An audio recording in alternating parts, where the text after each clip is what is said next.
mbokki Fass Colobane ñoo ngi nuyu aussi suñu mbokk presse bi yéen ñu ñëw tey couvrir suñu manifestation bi gannaaw bi ñu sant yàlla julli ci Yonent bi sallallahu alayhi wa sallam dañuy rafetlu mobilisation waa Colobane yëpp.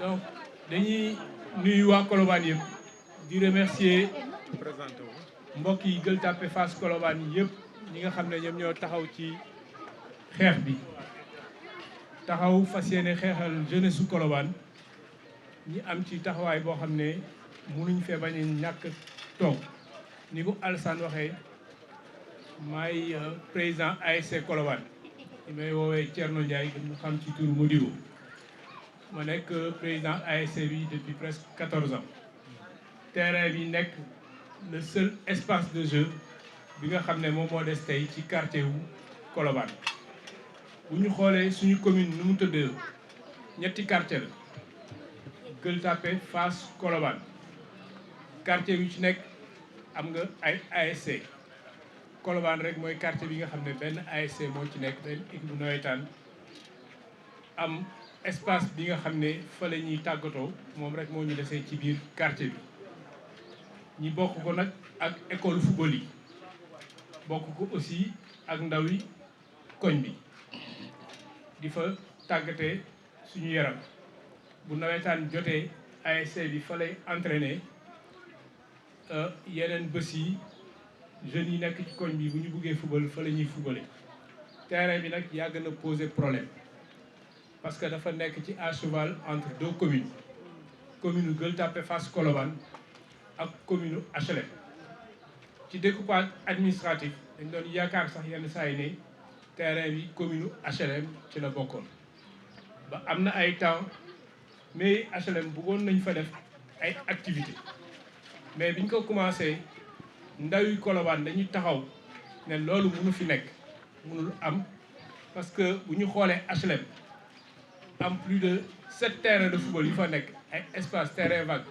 seen mairie ñemewuñu jël yooyu espace ne dañ koy commercialiser wala dañ koy privatiser ñoo naan dañuy jël ba terrain wu Colobane ne dañ koy privatiser dañu ne bu boobaa daf ñuy jaral ñun lu mu leen jaral tey fa la ñu toll benn espace bi la jeune Colobane am du ma ne sax ASC Colobane mais benn espace bi moo des ci quartier wu Colobane tey ñi ñu naan dañ ko cédé la communauté lébu ba léegi nag ba instant bi ñuy wax ak yéen ñun gësuñu titre de propriété buy wane ni tel parti wala tel pàcc moom terrain jotoon nañ ci def ay jéego en tant que président de l'ASC ba demoon rencontre fi l'ancien maire des HLM ci Pape Seck mu taxawoon ba xam ni liñ koy wax mooy li yenu maanaam mooy terrain bu nekk Colobane mënuñ koo foqati ci loxo waa ASC Colobane ou bien ay jeunes Colobane boobu moom ci boppam mu d'accordoon ñu commencé ay démarches pour mu retrocéder terrain bi à l'ASC Colobane tey nag ñun lu ñuy wax waa Colobane mooy terrain bi dañuy bëgg ñu delloo ko ndayu Colobane mais surtout pour une bonne fois pour toutes ñu jël décision jël terrain bi delloo ko def ko ci patrimoine ASC bi mu nekk terrain boo xam ne ASC Colobane moo ko moom ku fi munti nekk génération bi fu munti ñëw ngeen xam ne terrain la boo xam ne ay moomeelu waa Colobane la ay moomeelu doomu waa Colobane du moomeelu ma Samba du moomeelu ma Dame bu boobaa nag buñ koy mettre en valeur buñ koy privatiser loolu ASC Colobane ak population wu Colobane ñooy seet naka lañ koy waxtaanee ba trouver ci consensus ci naka lañ koy defee mais kenn duñu wax nii ngeen koy defee ne la ngeen koy defee wala tel ay collectif wala tel association wala tel promoteur individuel moo ñëw pour exploiter ko ku ko exploiter rek day fekk mu neex waa Colobane day fekk mu neex structure bi nga xam ne moom moo fi nekk légalement pour waa Colobane bi tëjeewu au sport mooy l'ASC jeunesse amicale de Colobane loolu lañu amoon li ñuy wax di remercier ñi nga xam ne ñoom ñoo porté combat bi boobu ba léegi yàlla def na bi ñuy démarrer manifestation yi nekkuñu fi woon dañu tukki woon mais lépp luñ ci jéego boo leen ci muntu dox fekk nañ ko ñun tamit tooguñu correspondance suñ ci war a def nañ ko. On a saisi les plus hautes autorités de ce pays. bind nañu ministère des sports bind nañu ministère de l'urbanisme bind nañu le président de la République en personne pour xamal ko la situation de ce terrain. On a initié des rencontres jot nañu woo ci ay ministères dem nañu wax nañu génne nañu li ñu am ci ay kayit wane nañ ko ñoom ñu ngi koy càmbar ñu leen ci dugg. am na nag un truc d'apaisement bi fi jóge le grand serigne de Dakar woon na fi waa Colobane ne leen tak seet leen li ngeen pàcc bi ngeen bëgg ci terrain bi ci li nga xam ne communauté Lébu ñoo ko moom ñu jox leen ko. dañ koy saluer pour sa générosité dañ koy saluer pour son esprit de dépassement et d'apaisement. mais loolu pour que ñu mun ko nangu il faut que ñu matérialiser ko ki mu yónni woon pour mu ñëw fekkee li ñuy tànn foofu dañu waroon def un PV de conciliation signé ko toutes les parties. li ñuy wax ni dañ ko jox terrain partie bi ñu ne dañ ko permettre ASC bi wala jeune Colobane ñu jël ko il faut que ñu bind ko il faut que mu am këyit bu firnde ni lii kat waa Colobane ñoo ko moom keneen moomu ko mu bañ a nekk loo xam ne calmant la.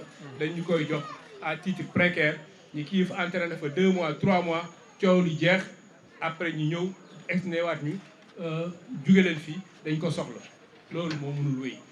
La situation de ce terrain-là dañ ko war a clarifier une bonne fois pour toutes bu fekkee ne loo xam ne tamit mënul nekk moomuñu ko mais dañ ko war a perte ñu xam ni kat dañ ko war a perte mais ci kaw lu leer.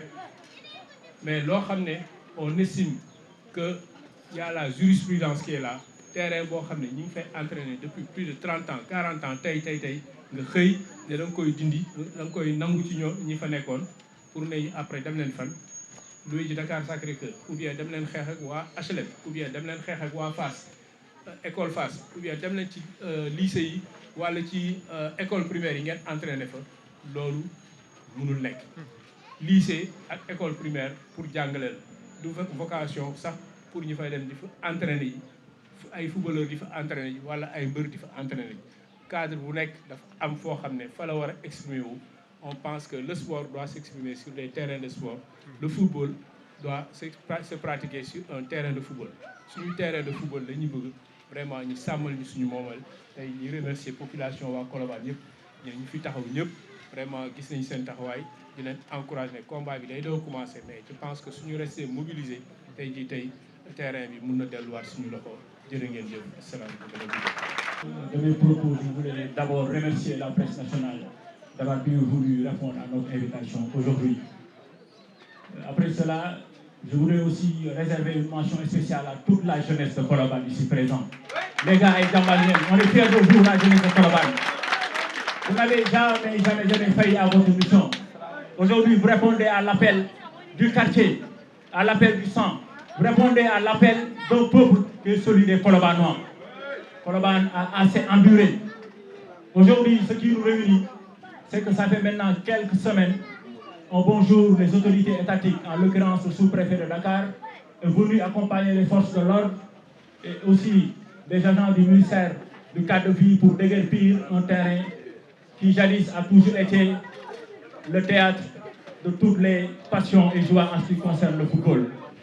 L'ASC Colobane, depuis 1980, utilise ce terrain pour s'entraîner. Au-delà de l'ASC, le quartier compte 3 écoles de football qui regroupent aujourd'hui des jeunes qui sont à l'âge d'aller à l'école, mais aussi de faire des loisirs. Et ils ont choisi le football comme sport. Vous n'êtes pas sans savoir qu'aujourd'hui, le football est un jeu où on ne joue plus.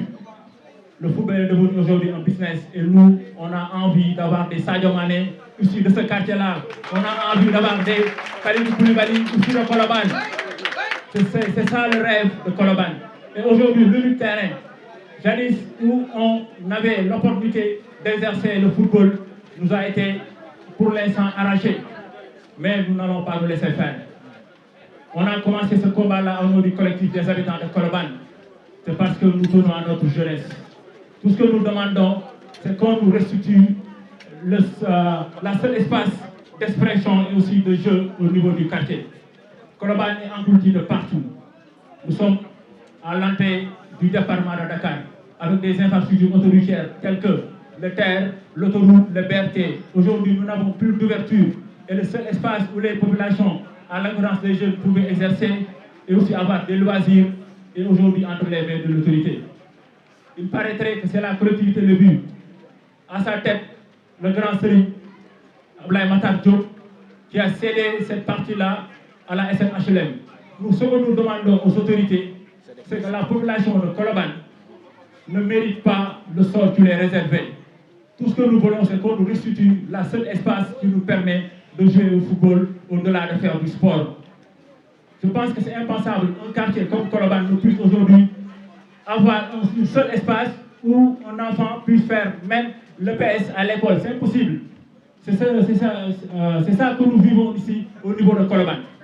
Aujourd'hui, nous avons jugé nécessaire d'appeler la presse pour sensibiliser les autorités, pour leur dire que l'heure est grave. La population est là, surtout les jeunes, qui sont prêts à aller à la confrontation. Mais nous ne voulons pas ça en tant que légalistes. Nous sommes des légalistes. Nous allons mener ce combat-là en respectant les lois et les règlements de ce pays-là. Mais tout ce que nous voulons, c'est des interlocuteurs crédibles. N'est-ce pas? Qu'on nous écoute et qu'on prenne en considération les aspirations de ce quartier-là. Nous voulons notre terrain. Et au-delà de cela, aujourd'hui, Colobane est confronté à des problèmes tels que la cantinisation à outrance de notre quartier. Le quartier de Colobane n'est pas un marché. C'est vrai que le marché fait partie du quartier, mais dans la vie, il y a des limites à tout. Et la liberté d'une personne s'arrête où commence la liberté de l'autre. Il est important que nos parents commerçants puissent savoir que le marché de Colobane a une délimitation bien définie. Et aujourd'hui, l'occupation anarchique et la canalisation à outrance a fini d'engloutir carrément ce quartier-là. Donc, ce sont des mots aujourd'hui dont souffre le quartier de Colobane. Et nous en appelons aux autorités, n'est-ce pas, à sa plus haute suprême, le président de la République, M. Bassirou Diomaye Diakhar Faye, pour qu'il nous vienne en aide, pour qu'on essaie de trouver des solutions pour tous les mots de Colobane. Je vous remercie. Merci. Très bien. Merci beaucoup.